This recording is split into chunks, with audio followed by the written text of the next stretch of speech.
Hello everyone, this is Christopher Jones, Savior 2006, and there's a 1 in there, and right now I'm going to be reviewing Salem's Lot by Stephen King. It's part of the omnibus triple threat. It's funny how the road looks like a 3, and there are 3 stories in here. I'm pretty sure they did that on purpose, probably, maybe they didn't, but anyway. I'm going to be reviewing the story of Salem's Lot by Stephen King. It was a second book that he read, that he'd written after Carrie, and he'd gotten the idea from this kind of seemingly random question that he had asked his wife, Tabitha, and he asked her, okay, what would happen if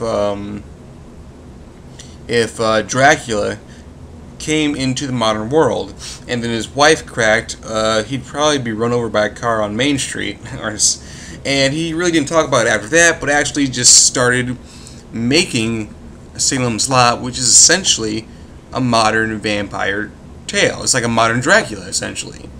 It deals with these characters. It's set in the 1970s, I'm pretty sure.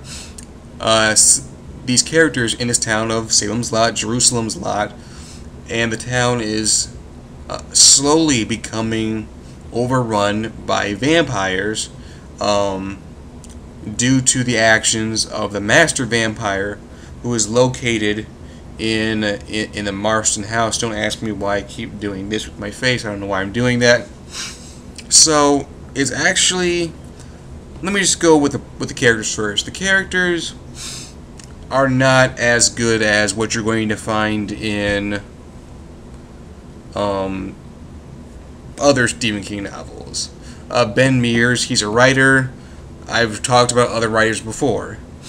He's not alcoholic, fortunately, because a lot of Stephen King's writers can be alcoholics. This one is not, so that's pretty good. But he's not as well developed as like someone like James Eric Gardner, because if you remember what I said about my Tommyknockers review, James Eric Gardner was faced with a difficult moral choice, and he ended up changing his mind halfway through the book, and there was all that stuff. Here, Ben Mears is more like kind of a stereotypical like protagonist. You know, he likes to. He's just kind of bopping around, and he's this unwitting character in this town when everything goes to crap. And some of the other characters are actually kind of unusual. Like there's this dorky kid who's also pretty hardcore. He manages to beat a bully who's trying to hurt him because he's a stupid, dumb bully. And that's kind of an unusual scene, because in most scenes when it comes to a geek versus bully, I don't know if you guys have seen every Spider-Man that has ever existed, but the geek tends to be the one who's getting his butt kicked. It was kind of interesting to have it kind of turned on its head. And the plot is good, but it kind of starts out slow, because for the first third of the book, which I think is about 200 some pages, we don't really see that much happening, really.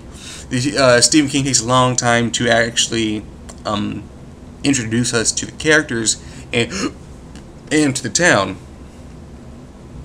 And he does this for the same reason that he did it in Needful Things, and for the same reason he did it in The Stand. He introduces us to all these characters, and then he kicks the living crap out of them. And this is no different.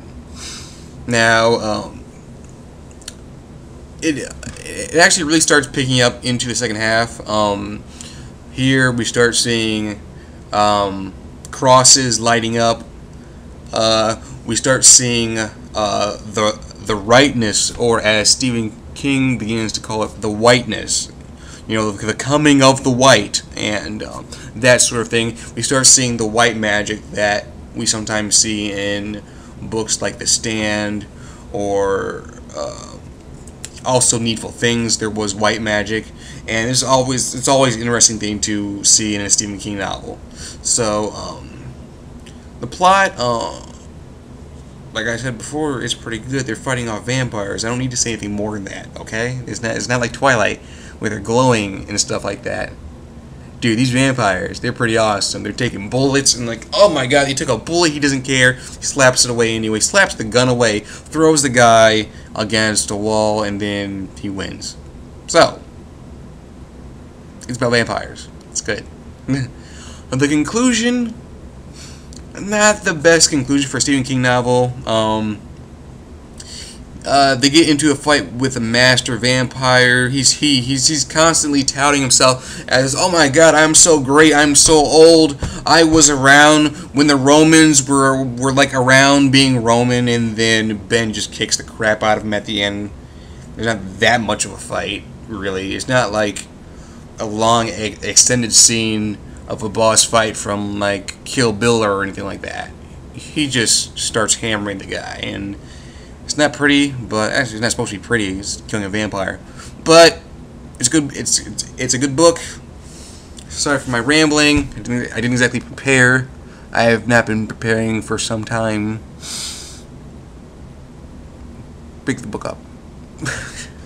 Later, guys.